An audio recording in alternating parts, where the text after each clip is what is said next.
So to continue class with our multiple reactions, we have what we call the reversible reactions. So the concept of the reversibility of reaction, actually of any reaction for that matter, is anchored upon the very basic fundamental concept learned in Chem 1 that practically all reactions have certain degree of reversibility. The irreversibility of a particular reaction increases as the K sub C, or what we call the equilibrium constant, increases. Now we will look into the value of this as we go along in our discussion. So practically all reactions are reversible in nature. They are just written irreversible rather, because one particular direction of your reaction is greater, much greater in rate in terms of the other. So that is why it's written as irreversible. Now this one is a first order reversible reaction, converting A to R. So if we're going to write the rate in terms of a differential equation, the rate of change of the concentration of R is equated to the rate of change of the concentration of A, with this one being negative because it's a reactant.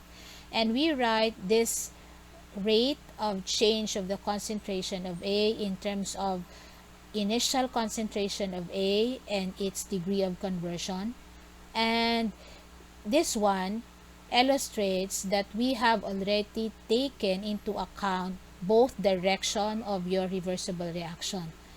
In the first part, since I am writing this one as negative, then I am looking into A as a reactant. So since I have already written negative here, then I will write K1CA here, because I have already noted that Ca is a reactant, and I place negative here. In case wherein I have placed this as positive, I need to place here negative.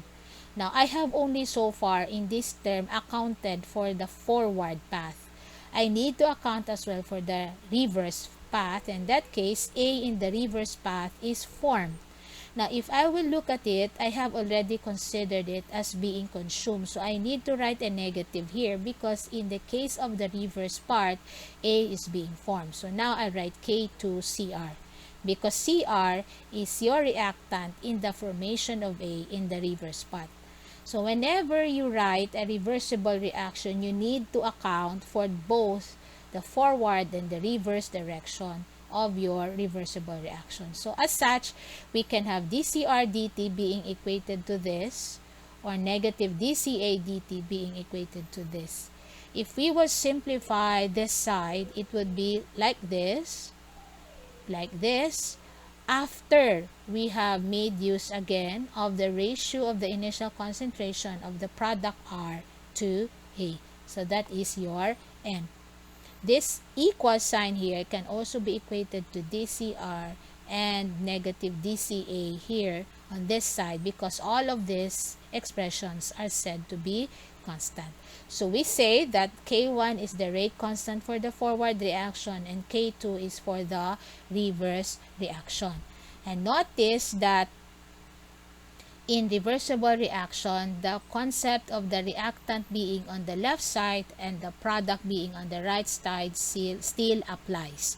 So A is a reactant here and R is the product. Now for second order reaction, So for first order reaction, this would be our formula to use, whichever is applicable. And in here, you are provided with the equilibrium constant, K sub C. It was mentioned at the start of the slide on reversible processes. The K sub C is equal to the ratio of the concentration of the product R and the concentration of reactant A at equilibrium. So the E here represents a state of equilibrium.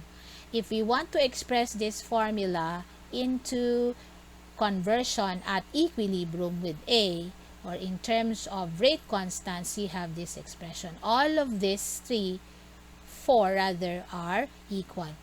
If we want to have a formula that allows us to keep track of the conversion of A in terms of the fixed value or constant value of the conversion at equilibrium, this would be our formula. Or this one is our formula given the time and the degree of conversion, and we want to know what would be the degree of conversion at equilibrium. If the problem is asking for the degree of conversion at equilibrium and you are given a set of condition of time and the conversion on that particular time, then you can determine this one. Now you have to take note that all first order irreversible reactions are simply special cases of, take note, reversible reactions in which your concentration at equilibrium for A is 0, or shall we say our degree of conversion at equilibrium for A is 1 and our K sub C is infinity. So that is in the case of first order reversible reactions.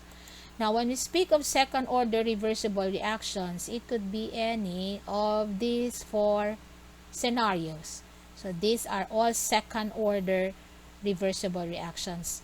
The formula you see below is pre-derived based on this condition, that we don't have any value of R and S initially present, and that if we have both species A and B present, you have both being equal.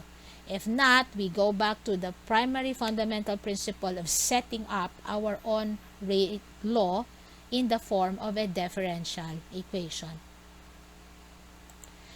Now, the first parts that I have mentioned are all considering constant volume reactions, meaning reactions in one phase. Liquid phase reactions, that is, are single phase reactions. So they are all constant volume reactions, and the formulas that I have given you will be applicable for those.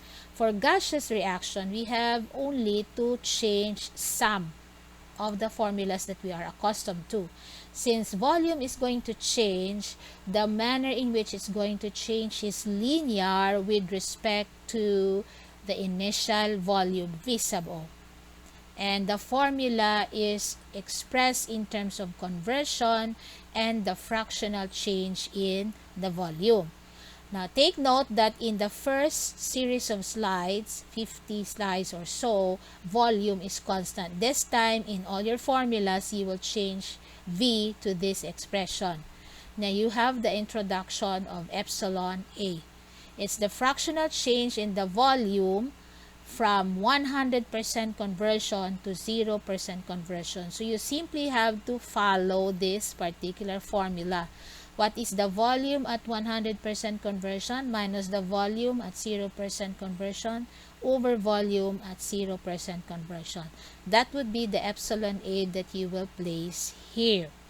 Now, your XA then will be from this formula, so this formula is derived from this, will be equivalent to the delta V, the change in the volume over the initial volume, and the fractional change in the volume.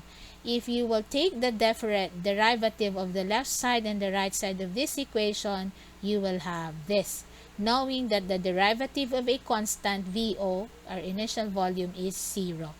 So what changes is this one and the conversion formula. Aside from that, we are so accustomed that CA is equal to CaO1 minus XA only if it's the case of constant volume reaction. But in the case of variable volume reaction, you have introduced this one. So in that sense, you have to add to the original expression for Ca being equal to CaO1 minus XA this particular expression for variable volume. This expression for XA conversion was just simply derived from the top formula.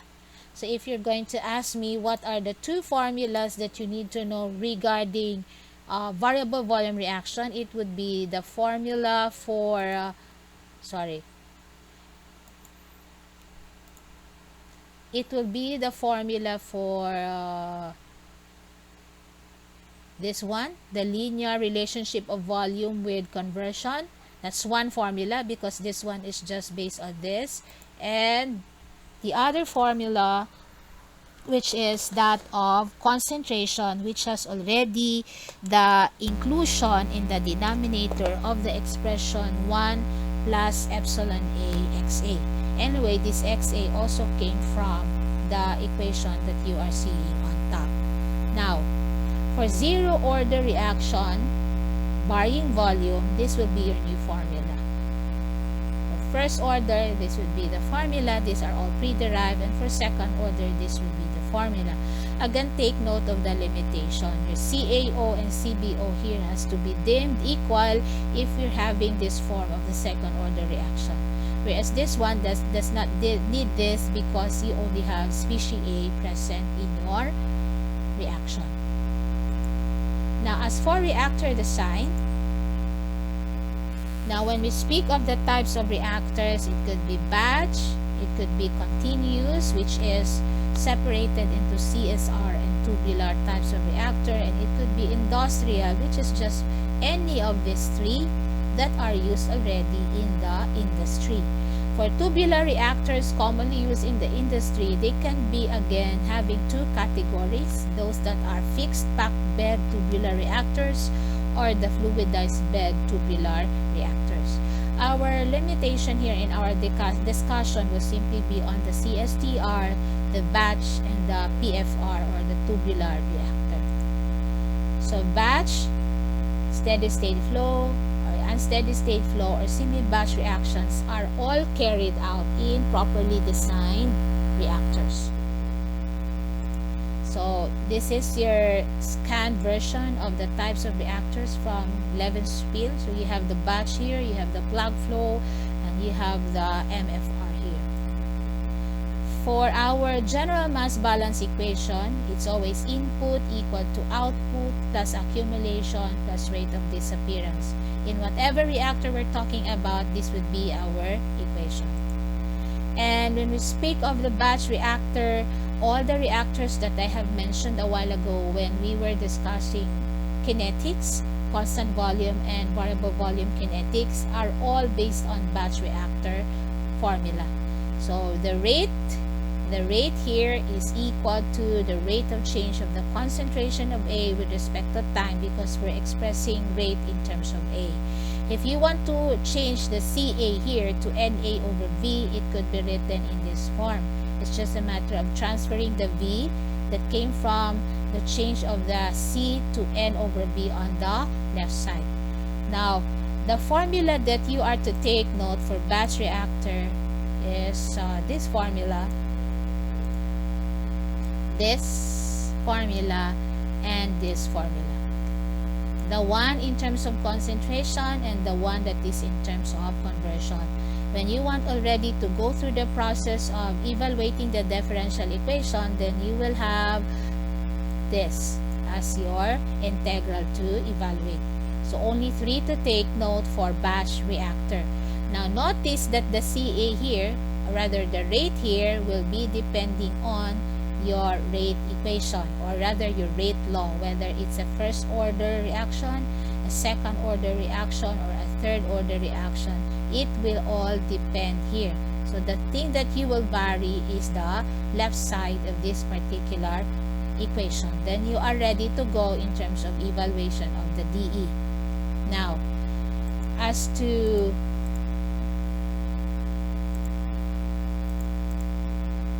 the flow reactors, we have the CSTR and the PFR reactors. There's a need for you to know the concept of the space-time and the space velocity.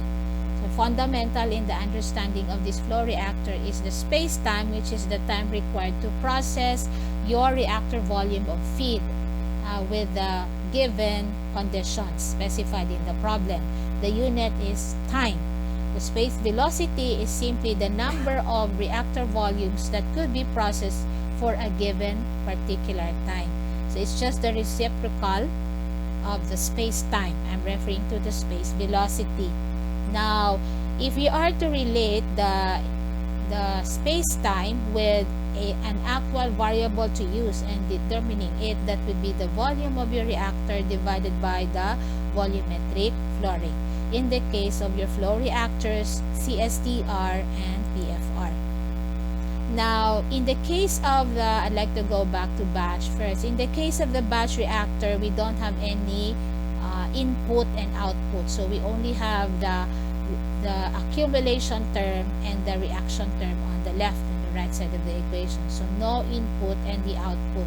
In the case of your flow reactors, we have already the flow rate in and out to consider, but we don't have any accumulation. So we have this as the rate of the remaining amount of moles of A per unit time in your reactor, and this is the initial amount of moles entering your reactor at any time. FAO is pound mole per unit time. Same thing with FA being pound mole per unit time. So VO is the volumetric flow rate. So take note of your units. Of course, concentration would still be mole per unit volume. So notice that FA is already the process molar flow rate, whereas FAO is the molar flow rate that is yet to be processed by your flow reactor. So we have the input and the output. I mentioned there's no accumulation for your flow reactor, so we only have the reaction to consider, and our mass balance will be converted in this particular formula. If you're going to ask me for the CSTR, what would be the formula that you need to be very mindful of is this formula. The V over FAO equal to XA over the rate. So the rate again will change depending on what is the order of the reaction. And then, of course, you are to take note of this for the CSTR. What is good about the CSTR is that it does not entail any integration. It's not a DE, it's just a pure equation wherein all you need to do is plug in your information. That's for the CSTR. Now, the tau for the CSTR is, let me see, okay, I've written it on the other side. So your tau for the CSTR is CAOXA over the rate. Whatever is this rate, all you have to do is plug it in and substitute. Now, you are to know the very basic fundamental principle of the CSTR, that the concentration at any time, anywhere inside your reactor is equal to the concentration of the fluid that goes out of your reactor, and that's your CA. So for a well-mixed reactor, CA is the same at all points and is equal to the outlet concentration, CAF. Now, if you're going to compare the batch and the mixed flow, these are the two. So for the batch, this is your DE, ready to be integrated in terms of conversion. So it's in terms of conversion, meaning the rate expression that you are to write here should be written in terms of XA. If you want to know use the integral that uses CA, then the rate here should be in terms of CA. That's self-explanatory. XA here, limit XA here, so this should be expressed in terms of XA. Limit CA here, this should be in terms of CA. Mixed flow, there's nothing to worry about. All you have to do is plug in your formula. For the PFR, it's a batch reactor. Actually, it's comparable to a batch because you need to integrate. So for your PFR, this will be your working equation. You have 1 over FAO, you have the dV here, so your integral will be integrated from 0 to V. That is if the problem is giving you limits of volume, initial and final. And the right side will be integrated in terms of XA, and as such, your rate should be expressed in terms of XA. Now, that is in the case of your plug flow. Now, if this V is not available in terms of the change, what I mean is you're not given the final volume of the V, you only know the initial volume, you can replace this side in the plug flow by tau over CAO. If you're not given the initial volume either, so you can use the tau over CAO here.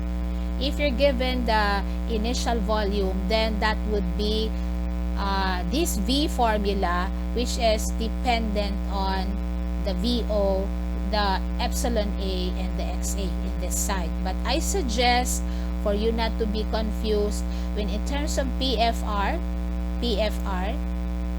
use this side. You won't get lost with this. The tau over CAO and this side. You equate this side to this side. You know that your tau is V over BO, so you just write B over BO and then CAO here, and you have it this side, the right side, as this one. That is in case of the PFR. The one I mentioned a while ago wherein your V should be changed to an expression in terms of epsilon A and XA is when you are dealing with gaseous reaction, because majority of the problems with PFR is when the reaction is gaseous in nature. So if it's gas in nature, the volume here will not be the simple volume which is V over which is V only, but rather V equal to VO times the quantity 1 plus epsilon AXA. But if it's not gas, then you can use this particular 2 that I have circled here right away for the formula that you can use for the PFR. Okay, it's important that we get to know the difference between the holding time and the space time for our flow reactor. So when we speak of holding time, that's the residence time, referred to as also as the time when we are referring to a batch system. Whereas if it's space time, that's the definition that I gave to you a while ago, and it's used for flow system. Now take note of this: the holding time in the space time is the same for constant density system. So whether the problem is asking for the holding time or the space time, as long as our system is constant density, meaning the volume is not changing, the two are just the same. Okay, so this covers everything concerning kinetics. You will be provided with problem sets in which you will practice solving on, and it will be due as well on the meeting next week, our meeting next week. Okay, if you have any question, you can drop me a line in the email or in our chat box or even in Messenger if there's things that you need to clarify regarding the set of slides for this review material on